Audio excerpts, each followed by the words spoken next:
Welcome to our channel. Today we how to set up Dropbox API for user authentication flows, full guide step by step clearly. To set up the Dropbox API for user authentication flows, first, visit the Dropbox developer website. Create a Dropbox account if you don't already have one.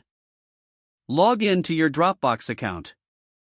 Once logged in, navigate to the App Console. Click on Create App to start a new application process. Select the type of API you wish to use, usually the Scoped Access option. Choose the appropriate permissions for your application's needs. Name your app in the provided field. Review and accept the terms of service to proceed. Click on Create App to finalize your app creation. Upon successful creation, you will be redirected to your app settings page. Locate your app key and app secret in the settings.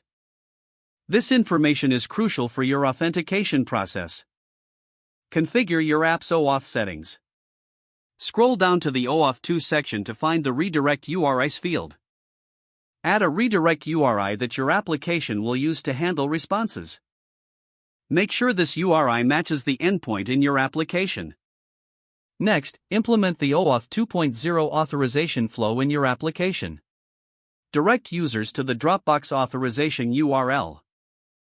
This URL will include your app key and requested permissions. Users will then log in to their Dropbox account. After login, Dropbox will prompt users to grant permissions to your app. Once permissions are granted, Dropbox will redirect users to your specified URI. Capture the authorization code from the redirect. Exchange this authorization code for an access token by making a POST request. Include your app key, app secret, and the received authorization code in this request. Upon successful exchange, Dropbox will return an access token.